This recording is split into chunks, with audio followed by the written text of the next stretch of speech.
Funerals happen, and as much as I don't want to think, much less talk about it, I make this video to remind myself and future generation of our tradition.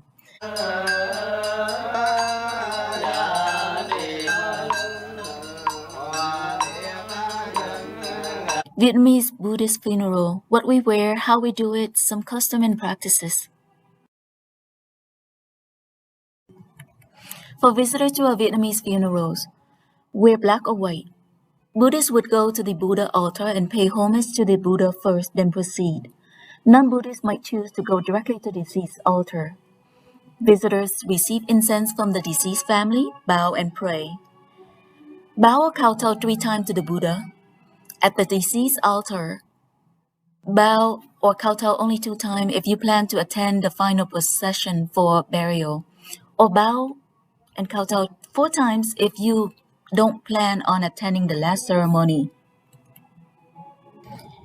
In Vietnam, the funerals last 3 days or more. Day 1, the family places the body in the coffin.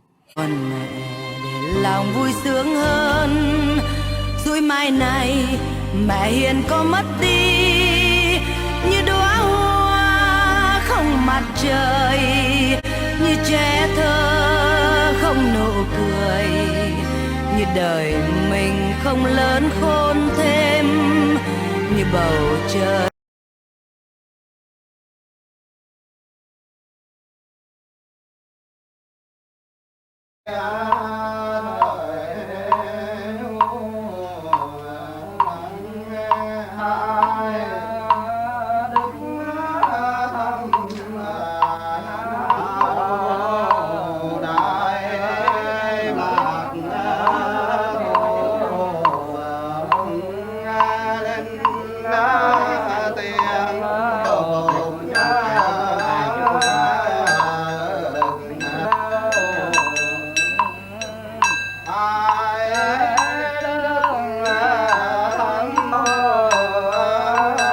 Day 2, the wake when relatives and friends visit. Trắng loa xòa, đôi mắt dịu hiền như bể tình thương, lòng người mong ước ngày sau đàn có chiều nay đốt hương tưởng niệm trước mồ, nhìn khói đau lòng tưởng nhớ năm xưa, công ơn sinh thành ngày nào đến cha.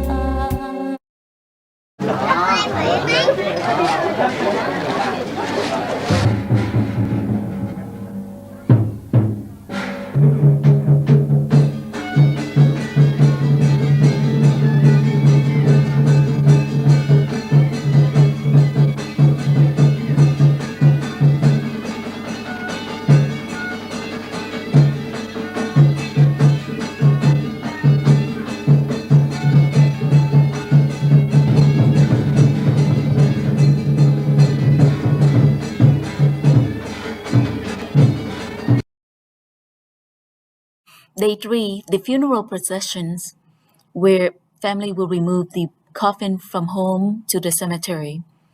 Monks and or nuns prays and chants in the days leading up to the burial. Musicians playing gongs and drums, Eastern or Western style. For my grandmother's funeral, we hired the Eastern band.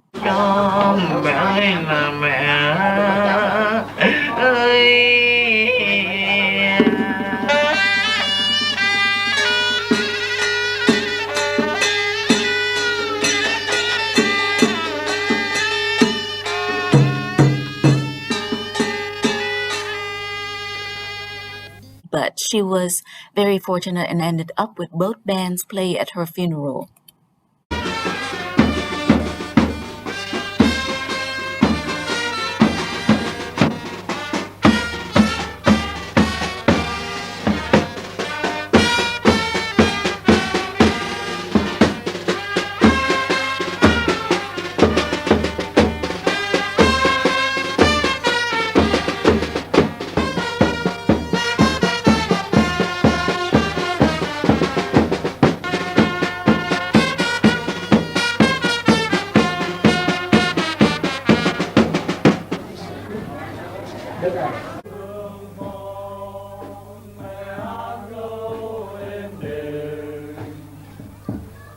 lòng thơ quản gì khi thức trắng đêm bao năm nước mắt như suối nguồn chảy vào tim con mái tóc cho ta gió.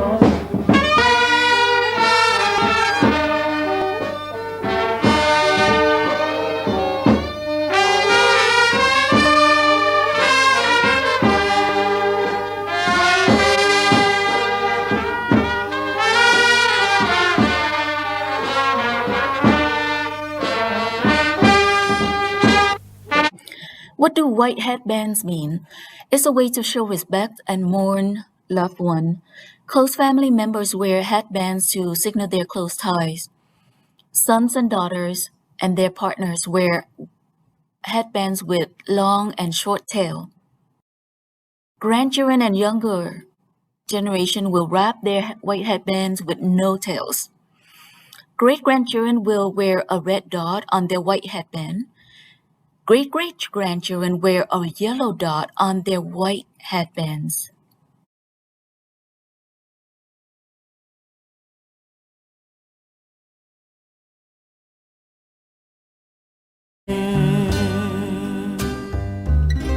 Trên hai vai ta đôi vầng nhật nguyệt dọi suốt trăm năm một cõi đi về. Lời nào của cây, lời nào cỏ lạ, một chiều ngồi say, một đời thật nhẹ. Ngày qua vừa tan mùa xuân rồi tan mùa hạ, một ngày đầu thu nghe chân ngựa về chốn xa. Mây che trên đầu và nắng trên vai, đôi chân ta đi sông còn ở lại. Con tình yêu thương vô tình chợt gọi, lại thấy trong ta hiện bóng con người.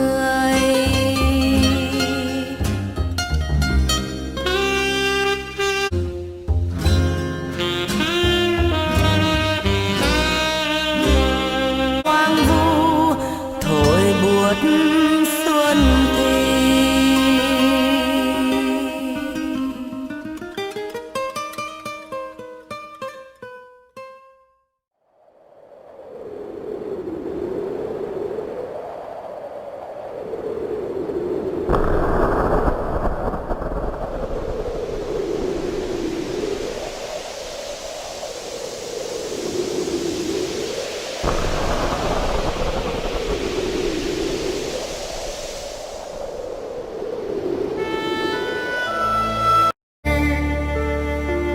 từng câu nói là từng cánh buồm rong cuối trời, còn lại tiếng cười khóc giữa đời.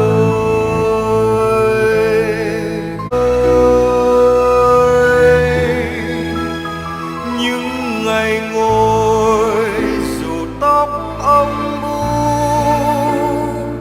nghe tiền thớt về trao bóng lạ. Những mai hồng ngồi nhớ thiên thu.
bóng lạ những mai hồng.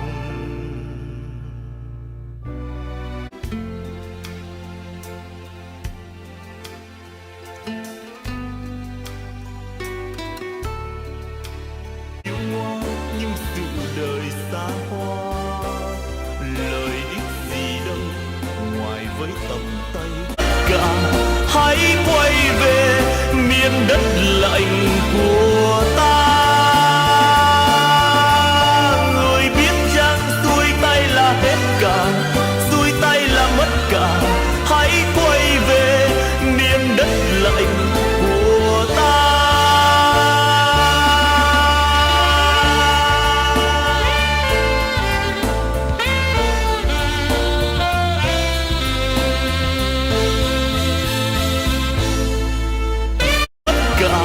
Hãy quay về miền đất lạnh của ta. Người biết chăng xuôi tay là hết cả, xuôi tay là mất cả. Hãy quay về miền đất lạnh của ta. Người biết chăng xuôi tay là hết cả, xuôi tay là mất cả. Hãy quay về miền đất lạnh của ta. Người biết chăng xuôi tay là hết cả, xuôi tay là mất cả. Hãy quay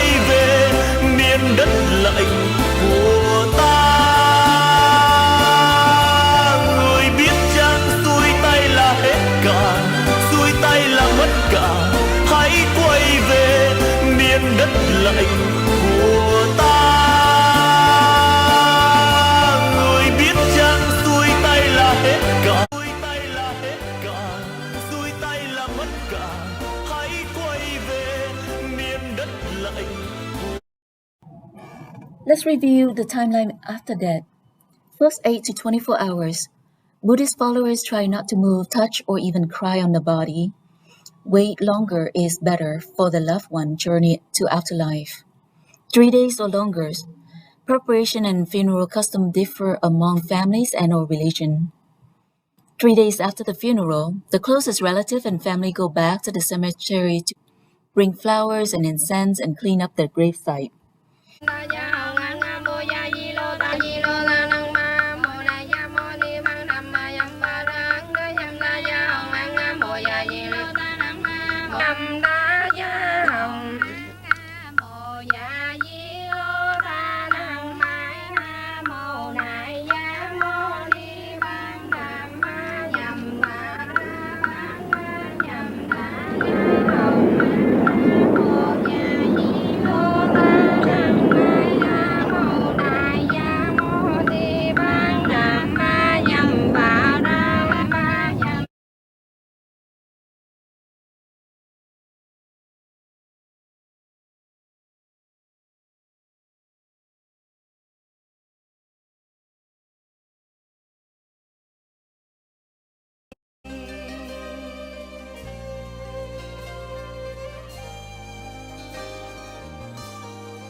hạt bụi nào hóa kiếp thân tôi để một mai vươn hình hài lớn dậy. 49 days. The family hold a memorial service every 7 days. Buddhists believe rebirth happens every 7 days and or 7 times 7 completed after 49 days after a person passed away. Family and friends perform good deeds, donate on behalf of the loved one to assist or facilitate the reincarnation journey of a loved one. 100 days. It's common for Buddhists to have multiple services throughout the mourning period. The family may host reception, which preferably with vegetarian foods. Up to 1 year, 3 years, or 10 years, depend on the immediate family members. The lengths of mourning period varied. A small piece of white or black fabric is worn on regular clothing every day to signify that they were in mourning. It is extremely important to pray or chant the Buddha name during the first 8 to 24 hours when a person is dying. You chant Namo A Di Đà Phật, or translated in English as Namo Amitabha Buddha. Thank you for watching so far. Special thanks to all the people who made resources free on the internet. Take care, everyone, and bye for now.